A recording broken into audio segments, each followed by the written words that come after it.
नमस्कार। आज सुनते हैं सुधा जुगरान जी द्वारा लिखी कहानी अंधेरे में खिलता गुलाब।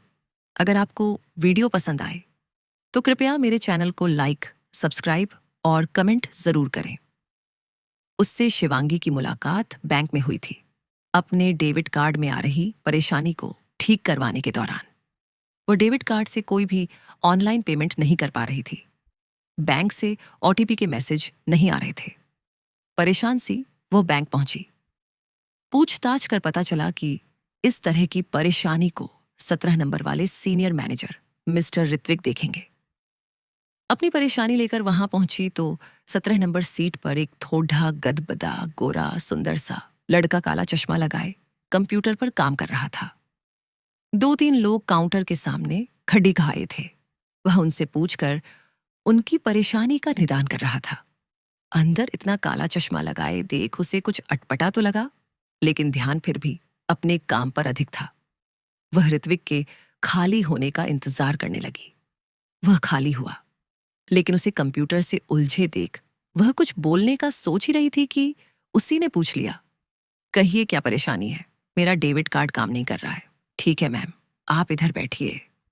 वह एक स्टूल उसकी तरफ खिसकाता हुआ बोला, अब जो डिटेल पूछूं बताते जाइए। वे कभी कार्ड नंबर कभी अकाउंट नंबर पूछ रहा था और कंप्यूटर पर कुछ करता जा रहा था। उसका मोबाइल अब कंप्यूटर से लगातार कुछ साउंड आ रही थी। वह क्योंकि उसकी बगल में बैठी थी और वह सीधा बैठा कंप्यूटर स्क्रीन पर देख रहा था, इसलिए उसकी नजर काले चश्मे के अंदर से होती हुई उसकी आंखों तक चली गई। मिस्टर ऋत्विक ब्लाइंड था। शिवांगी सिहर कर प्रस्तर प्रतिमा बन उसे थोड़ी देर अपलक निहारती रह गई। ऋत्विक के कंप्यूटर और मोबाइल पर स्क्रीन रीडर सॉफ्टवेयर का उपयोग हो रहा था, जो ब्लाइंड लोगों के लिए होता है, जैसे उनकी पुस्तकें ब्रेल लिपि में होती हैं। क्या हुआ मैम? ऋत्विक मुस्कुराता हुआ पूछ रहा था। नहीं, कुछ नहीं। वह दबदा गई। मैं आपसे कुछ कह रहा हूं, पर लगता है आपका ध्यान कहीं और है। उसे जवाब देते न बना। क्या बताए, कहाँ खो गई थी वह? अपने मन के अंधेरे में गुम हो गई थी। हाँ, तो मैं कह रहा था कि आप बैंक के रीजनल ऑफिस में चले जाइए। वहां मैं मिस लतिका जी को फोन कर देता हूं। आपकी यह समस्या वहीं से ठीक होगी। दरअसल बैंकों के मर्ज होने के कारण यह समस्या बहुतों को आ रही है। ठीक है। दूसरे दिन वह बैंक की रीजनल ऑफिस में पहुंच गई। मिस लतिका को ऋत्विक फोन पर उसकी समस्या बता चुके थे, इसलिए वह उसका इंतजार कर रही थी। लतिका ने अपने सामने बिठाकर उससे कई बार ऑनलाइन पेमेंट करवाया और कंप्यूटर पर चेक करती रही, लेकिन सफलता नहीं मिली। मैम, आप जब पेमेंट इनिशिएट करती हैं तो हिट होता है, लेकिन आपको ओटीपी नहीं जा पाता है। मैं पूरी कोशिश कर रही हूं। आप घर जाकर कोशिश कीजिए, लेकिन जब भी करें स्क्रीनशॉट्स जरूर ले लेकर मुझे भेज दें, ताकि मुझे फॉल्ट पता चलता रहे। 1-2 दिन में आपकी प्रॉब्लम दूर हो जाएगी। ठीक है, कह वह अपने पीजी हॉस्टल वापस आ गई। नई नई नौकरी थी। बीएसएससी के बाद उसने ओएनजीसी में इस पोस्ट के लिए प्रतियोगी परीक्षा दी थी और सेलेक्ट हो गई थी।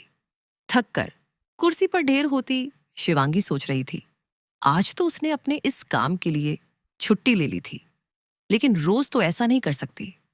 अनाथालय में होश संभालती शिवांगी जब दुनिया को अपनी नजरों से नापने तोलने लायक हुई, तो समझ गई कि इस संसार में खून के रिश्तों का उसके लिए कोई मतलब नहीं है। जो भी रिश्ते इस नश्वर संसार से बने, वे सब अनाथालय ने ही दिए। केदारनाथ आपदा में अपनों से बिछुद्धी शिवांगी तब इतनी छोटी भी न थी कि उसे बिल्कुल भी कुछ याद ना हो, लेकिन वह याद करना नहीं चाहती। अपनी आंखों के सामने उस गर्जन तर्जन में काल के गाल में समाते, लुप्त होते अपने माता पिता व छोटे भाई को उसने अपनी आंखों से देखा था। उसे एक अनाथ उम्र देने के लिए ही शायद विधि ने उसे उम्र दराज की थी। उस भयानक आपदा के उन बचे हुए लोगों में जिनको लेने या ढूंढने कोई नहीं आया था, वह भी एक थी। आपदा से बचकर आए बच्चे अजीब सी मानसिक यंत्रणा में फंस गए थे। जो अधिक छोटे थे वे अपनों के लिए रोते, उसके जैसी उम्र वाले त्रासदी को याद कर डर से सिहर कर रोते। बहुत समय लगा था उस मंजर को भुलाने में। बस एक उसकी कुशाग्र बुद्धि को आपदा न लील पाई, और जब उसने स्कूल में पढ़ना शुरू किया तो सभी उसकी बुद्धि की तीव्रता से दंग रह गए। उन्हीं दिनों एक सज्जन साल में 2 बार अनाथालय आते और कुछ धन दे जाते। उनका युवा बेटा कम उम्र में कालकलवित हो चुका था, जिसकी याद में वे अनाथालय के बच्चों पर अपना स्नेह इस रूप में लुटाते थे। उसी दौरान उन्होंने एक दिन अनाथालय के मैनेजर से अपनी यह इच्छा व्यक्त की कि वे एक अच्छे पढ़ने वाले बच्चे की शिक्षा की पूर्ण जिम्मेदारी उठाना चाहते हैं। विशेषकर अगर वह बेटी हो तो उन्हें अधिक खुशी होगी। मेरे बेटे के नाम पर किसी अनाथ बच्ची का जीवन संवर जाएगा। तब मैनेजर अंकल ने उन्हें शिवांगी का नाम सुझाया था। बहुत ही होनहार बच्ची है। केदारनाथ आपदा में अनाथ होने वाले बच्चों में वह भी थी। किसी अच्छे घर की बच्ची लगती है। बहुत ही संस्कारी व मेहनती बच्ची है। अगर आप उसकी शिक्षा की जिम्मा ले सकें तो मुझे व्यक्तिगत रूप से खुशी होगी। बस उसी दिन से शिवांगी तिवारी अंकल की मुंह बोली बेटी बन गई। तिवारी जी ने उसकी शिक्षा की ही नहीं, अपितु सभी जरूरतों की जिम्मेदारी ले ली। लेकिन शिवांगी के भाग्य ने एक बार फिर उसे अंगूठा दिखा दिया। वह बीएसएससी फाइनल में थी कि तिवारी जी की हृदय गति रुकने से देहांत हो गया। अभी तक दूर से ही सही, लेकिन तिवारी जी की छत्रछाया का रक्षा कवच उसकी रक्षा अनाथालय के अंदर भी करता था। लेकिन अब युवा व खूबसूरत शिवांगी को बदलते माहौल का जायजा लेने में देर न लगी। उसने निश्चय कर लिया, बीएसएससी के बाद जैसे भी हो उसे नौकरी चाहिए, जिससे वह इस जगह से बाहर निकलकर आत्मनिर्भर बन सके। किस्मत से वह इस प्रतियोगी परीक्षा में सेलेक्ट होकर देहरादून आ गई थी और पीजी हॉस्टल में रहने लगी। उसे अभी नौकरी करते हुए मात्र 6 महीने ही हुए थे, लेकिन अचानक उसके डेबिट कार्ड के इस्तेमाल में परेशानी आने लगी और उसकी मुलाकात ऋत्विक से हो गई। कुर्सी पर लस्त-पस्त लटकी शिवानी के जहन में इस समय ऋत्विक का मुस्कुराता हुआ चेहरा तैर रहा था। उसे कंप्यूटर पर काम करते देख कोई भी उसकी चश्मे के पीछे के अंधेरों के बारे में सोच भी नहीं सकता।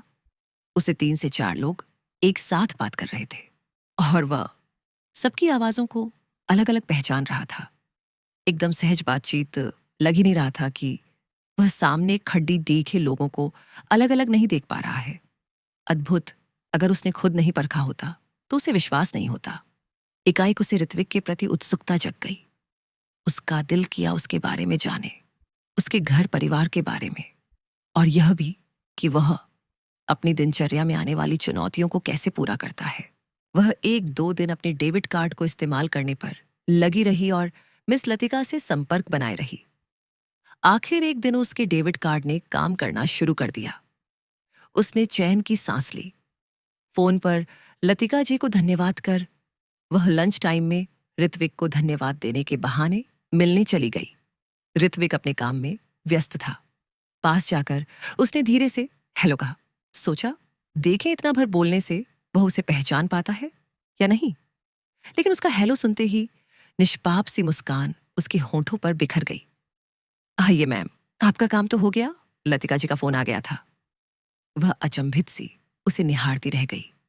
कैसी हैं आप? उसे चुप देखकर वह आगे बोला, बिल्कुल ठीक हूं, आपका धन्यवाद देने आई थी। मुझे धन्यवाद देने के लिए अपने घर कॉफी पर आमंत्रित कीजिए। वह परिहास करने वाले अंदाज में बोला, वैसे इसमें धन्यवाद की कोई बात नहीं है, ये तो मेरा काम है। मैं तो वीनस पीजी हॉस्टल में रहती हूं, घर होता तो जरूर बुलाती। वार्तालाप आगे बढ़ाती हुई वह बोली, अरे नहीं मैम, मैं तो यूं ही मजाक कर रहा था। आप बैठिए, मैं आपको चाय पिलवाता हूं। नहीं फिर कभी। वह हंस पड़ी। अभी तो लंच टाइम में ऑफिस से निकली हूं, वापस पहुंचना है। ओके, फिर कॉफी तो पक्की रही, घर ना सही बाहर ही सही, अपना फोन ना बोलिएगा। जी बिल्कुल पक्की। वो फोन ना देती हुई बोली। अजीब सी उत्सुकता हो आई थी उसे ऋत्विक में। अच्छी नौकरी और इतना व्यवहार कुशल लटेज का देखने भर से ही किसी अच्छे घर परिवार का लगता है। आखिर उसकी निजी जिंदगी बिना आंखों के कैसे सांस लेती होगी? अंधेरे में यह गुलाब खिलता कैसे है? अगले दिन से अनजाने ही सही वह रोज उसके फोन का इंतजार करने लगी, लेकिन पूरे 1 हफ्ते तक उसका कोई फोन नहीं आया। रविवार को वह अलसाई सी लेटी थी। उसकी रूममेट इशिता का अपने बॉयफ्रेंड के साथ आउटिंग का प्रोग्राम था। वह तैयार हो रही थी। वह उसे तैयार होते देख रही थी। तभी फोन की घंटी बज गई। शिवांगी ने स्क्रीन पर नजर डाली। अनन्या था। दिल ने कुछ कहा और उसने सुन लिया। फोन अवश्य ही ऋत्विक का होगा। उसका अनुमान सही था। हेलो शिवांगी जी। उसके हेलो के जवाब में चिरपरिचित स्वर गूंजा। शिवांगी नहीं समझ पाई कि उसे इतनी प्रसन्नता क्यों हुई। सारा आलस्य हवा हो गया। बदन में जैसे जलतरंग दौड़ गई। दिल हुआ बोले, इतने दिनों से फोन क्यों नहीं किया, लेकिन जवाब में सिर्फ गुड मॉर्निंग ही बोल पाई। सोच रहा था, अगर आज आपको टाइम हो तो कॉफी पीने का वादा निभा दिया जाए। जी। उसकी आवाज को अनाथालय की पृष्ठभूमि का संकोच जग दे रहा था। किसी से इतना महत्व पाना उसके जीवन की यह पहली घटना थी। आपके पीजी हॉस्टल से 10 से 15 मिनट की दूरी पर एक कॉफी शॉप है, अगर आप आना चाहे तो। इस बार वह कुछ संकोच से बोला, मैं पहुंच जाऊंगी। कहकर उसने फोन ऑफ किया और फुर्ती से बिस्तर ठीक कर नहाने घुस गई। 5 मिनट में नहा कर आ गई और तैयार होने लगी। क्या बात है शिवांगी, तू तो बिस्तर से उठने को तैयार नहीं थी। और कहां अब? इशिता उसे दुविधा व शंकाग्रस्त हो देख रही थी। नहीं, कुछ नहीं, शाम को मिलते हैं। वह बालों पर कंघी फेरती बाहर निकल गई। बाहर निकल उसने ऑटो किया और कॉफी शॉप पर पहुंच गई। औपचारिक मुलाकातों के बाद यह पहली अनौपचारिक मुलाकात थी। हालांकि दोनों के चेहरों पर गुलाब खिले थे, लेकिन इन खिले गुलाबों को नकारते दोनों कुछ और ही सोच रहे थे। शिवांगी सोच रही थी कि उसे तो मात्र सहानुभूति हो आई है बेचारे ऋत्विक से। जानना चाहती है, आखिर ऐसे लोग अपनी दिनचर्या की साज संभाल किस प्रकार करते हैं? खुद कर लेते हैं या फिर उन्हें घर में हर पल दूसरे की हेल्प की जरूरत होती है? ऋत्विक सोच रहा था। उसके अंधेरे कोने में पहली बार किसी ने मुस्कुराकर दस्तक दी है। वह जानता है कि यह मात्र इस भली लड़की की उसके प्रति धन्यवाद के वशीभूत हो आई सहानुभूति है, या फिर उसे उसका थोड़ा सा ही सही साथ भला लग रहा था। खुद को पूर्ण समझने की खुशफहमी हो रही थी। कॉफी और कुछ खाने को ऑर्डर कर दोनों अब आमने सामने थे। जानना तो बहुत कुछ था। दोनों का ही तो एक अनजाना अतीत था, अंधेरा कोना था, जिसके बारे में दोनों ही अनभिज्ञ थे।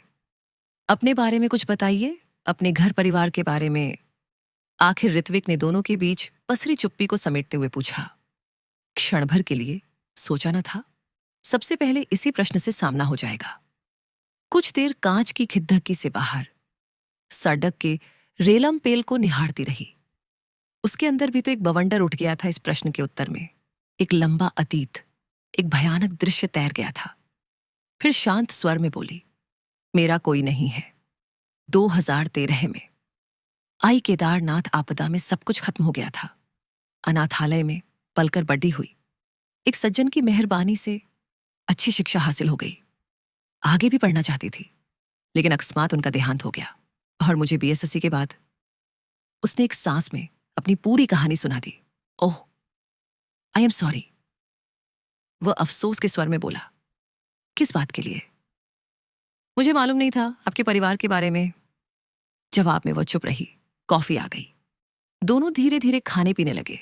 जानती हैं शिवांगी जी, मैं बचपन से ब्लाइंड नहीं था। संसार के समस्त रंग और खूबसूरती मैंने भी देखी थी। अरे, तो फिर ये कैसे? कब? शिवांगी कुछ दुख, कुछ सहानुभूति से मायूस हो उसे निहारने लगी। मैं बहुत छोटा था, शायद 5 साल या इससे भी कम का। माँ कहती हैं एकाएक आंख में प्रॉब्लम होने लगी। कुछ किस्मत कहें या लापरवाही, शुरू में समझ नहीं आया, इसलिए इलाज में देरी हो गई। जब तक ध्यान दिया गया, आंख का कैंसर रेटिनोब्लास्टोमा एडवांस स्टेज में पहुंचकर दूसरी आंख को भी अपनी चपेट में ले चुका था। फिर जिंदगी बचाने के लिए आंखें ही निकलवानी पढ़ी सुनकर शिवांगी अंदर तक सिहर गई। वह इस पल ऋत्विक की न देख पाने की घुटन को महसूस कर रही थी। उसी महसूसने के फलस्वरूप वह पसीने से नहा गई थी। गुमसुम सी बैठी सोच रही थी, दुख ऋत्विक का बद्धा है या उसका, पता नहीं, पर वह कम से कम अपने आप में संपूर्ण तो है। उसका दुख समय के साथ कुछ तटस्थ सा हो चला है, लेकिन ऋत्विक के अंधेरे उसका पीछा कहां कभी छोड़ेंगे। क्या हुआ, आप एकदम खामोश हो गईं। उसकी आवाज में फिर पहले वाली स्निग्धता थी। नहीं, बस ऐसे ही कुछ सोच रही थी। मैं जानता हूं आप क्या सोच रही हैं। क्या? वह आश्चर्य से बोली।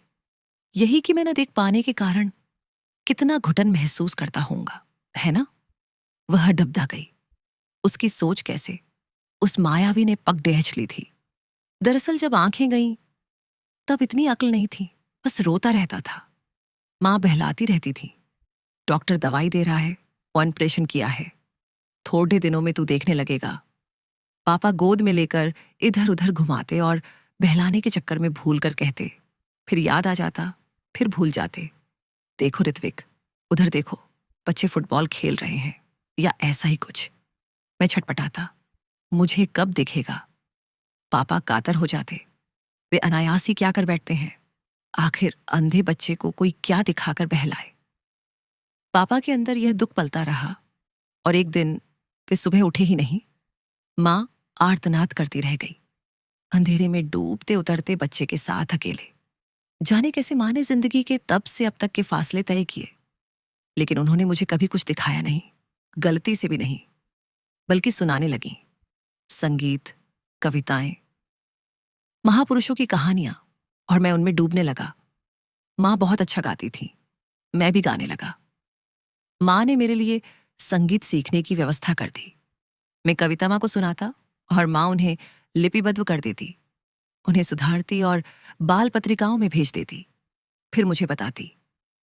मेरे गाने के वीडियो बनाकर सोशल मीडिया पर डालने लगी। श्रोताओं के कमेंट्स पिया आगे कर सुनाती। मां की कोशिशों से ही मैं टीवी के एक फेमस गीत संगीत प्रोग्राम में टॉप 15 तक पहुंचा था। मैं ब्लाइंड स्कूल में PERH रहा था। PERH में अच्छा था। मैं बड्डा होने लगा। कविताओं व गीत संगीत की धुन पर खुद की कमी भूलने लगा। आंखों के अंधेरों ने मन और इंद्रिय के दूसरे उजालों को प्रखर कर दिया और मैं बढ़ता चला गया।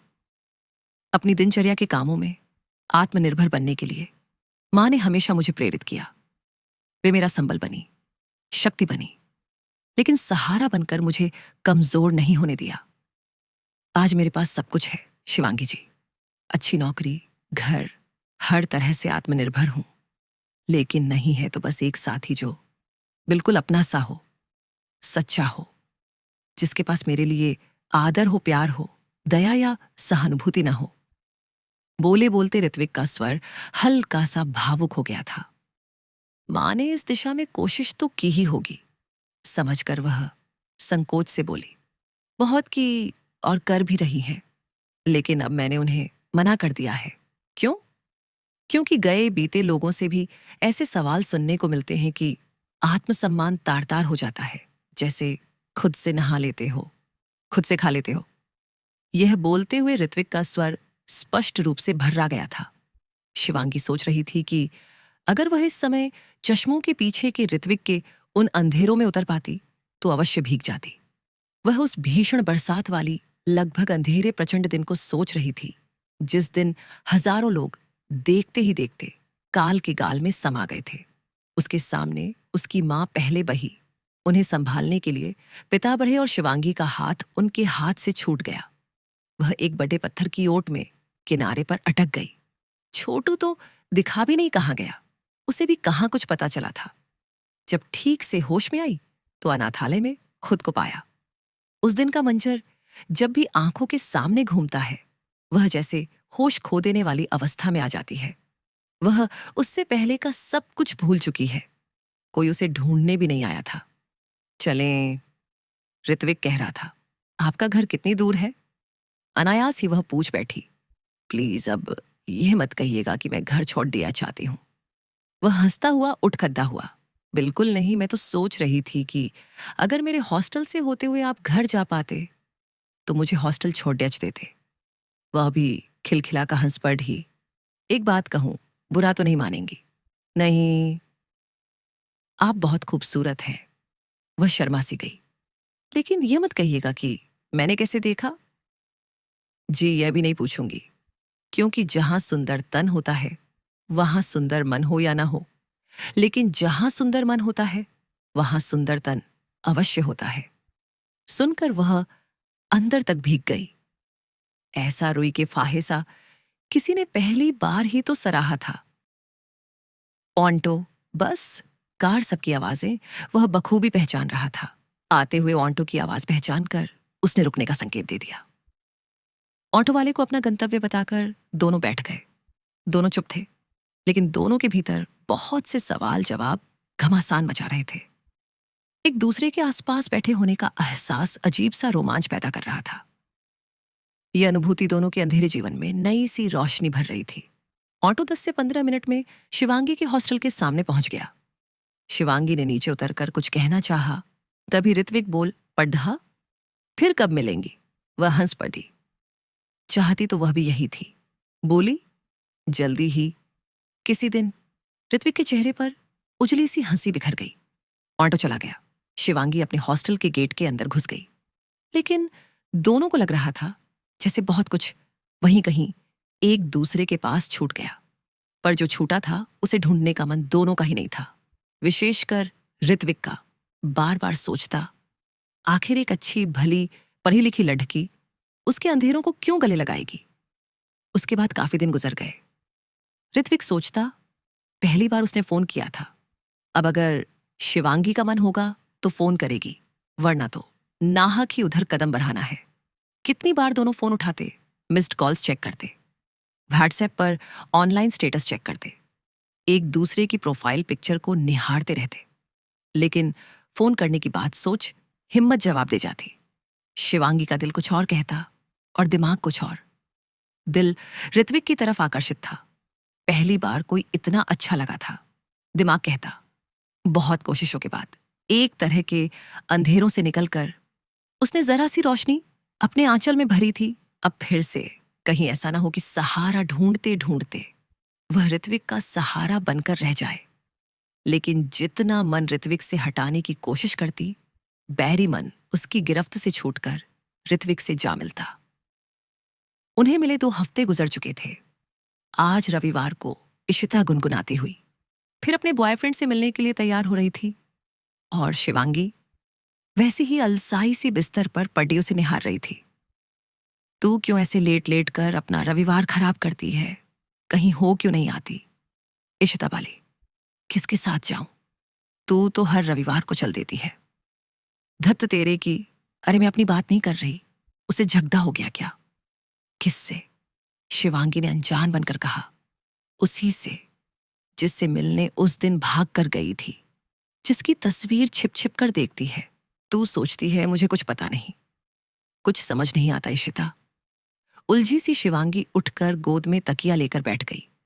क्या समझ में नहीं आता? अगर उचित समझे तो मुझसे शेयर कर सकती है। आज तो शिवांगी का भी सब कुछ कह देने का मन हो रहा था। उसने ऋत्विक से पहली मुलाकात से लेकर सारी बातें कह दी। काम के सिलसिले में मिली थी इशिता। पहले कुछ दया का ही भाव जागा था, पर सोचा न था कि दिल इस कदर उलझ जाएगा। मतलब मामला गंभीर है।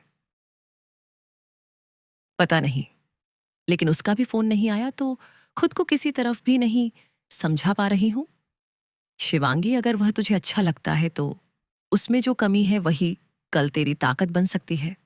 जानती हूं ऋत्विक मेरी कद्र करेगा, जिसकी मुझे जरूरत है, जो शायद मुझे कोई दूसरा न दे पाए। बस यही कहना चाहती हूं। असल जीवन कोई काल्पनिक कहानी नहीं होती। बहुत सारे समझौतों का नाम ही तो जिंदगी है। जब से ऋत्विक से मिली हूं यही सोच रही हूं इशिता, पता नहीं क्या ठीक रहेगा और क्या नहीं। कुछ समझ नहीं आ रहा तो दिल की सुन और दिमाग को उसका साथ देने दे। दोनों मिलकर अच्छा सोचेंगे। अच्छा। शिवांगी मुस्कुरा गई, लेकिन उसका फोन भी तो नहीं आया। आएगा बेबी आएगा, इतनी उतावली क्यों होती है? तभी शिवांगी का मोबाइल बज गया। स्क्रीन पर ऋत्विक का नाम चमक रहा था। शिवांगी देखती रह गई। अरे उठा ना। इशिता ने फोन ऑन कर शिवांगी के हाथ में दे दिया। शिवांगी ने यत्रमवत कान पर लगा दिया। हेलो, आज मेरे घर लंच पर आना पसंद करेंगी, माँ बुला रही हैं, वह संकोच से कह रहा था, और शिवांगी उसकी आवाज की मुग्धता में डूब रही थी। हाँ, बड़ी मुश्किल से वो बस इतना ही बोली। ठीक है, मैं आपका इंतजार कर रहा हूं। ठीक है। उसके गाल अनायास ही आरक्त हो उठे, बिना कारण, जैसे ससुराल जाने का आमंत्रण मिला हो। अरे ऐसा भी क्या कह दिया उसने कि बिना श्रृंगार के ही दुल्हन बन बैठी? इशिता खिलखिलाकर हंस पड़ी। आज तो तैयार होने में तूने अपनी जान ही निकाल दी। इशिता उसको होठों पर लिपस्टिक लगाते देख बोली थी, और वह हंसती उसे धकियाते बाहर भाग गई थी। ऋत्विक के घर पहुंची तो वह बाहर ही खड़ा उसका इंतजार कर रहा था। आइए, कोई परेशानी तो नहीं हुई आपको? उसके चेहरे पर वही स्निग्ध मुस्कान थी। अभी वह कुछ बोलती कि ऋत्विक की मां अंदर से आ गई। परिचय की आवश्यकता नहीं पड़ी। मां ने उसे देखते ही गले से लगा लिया। उनकी ममता की बाहों में बंधी शिवांगी को लगा, उसकी मंजिल यही कहीं करीब है, उसे अब नहीं भटकना है।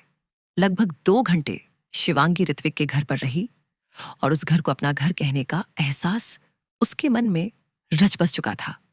लेकिन ऋत्विक या उसकी मां ने उससे कोई ऐसी बात नहीं की। जाने को हुई तो मां बस इतना ही बोली, शिवांगी इस घर को अपना घर समझकर आओगी तो मुझे अत्यधिक खुशी होगी। जवाब में वह उनके गले लग गई। बाहर पोर्टिको में कार खड़ी ताही थी। शिवांगी सोच रही थी, इसे कौन चलाता होगा? तभी कार के पास से गुजरते ऋत्विक की स्टिक छिटक कर नीचे गिर गई। आज ऋत्विक ने उठाने की कोशिश नहीं की। आखिर शिवांगी ने स्टिक उठाकर हाथ में दे दी। दिल तो करता है कहूं कि मेरी स्टिक कई बार गिर जाती है, इसे उठाने के लिए आ जाइए, हमेशा के लिए। लेकिन हिम्मत नहीं होती। यह कार अभी तक मेरी मां चलाती है।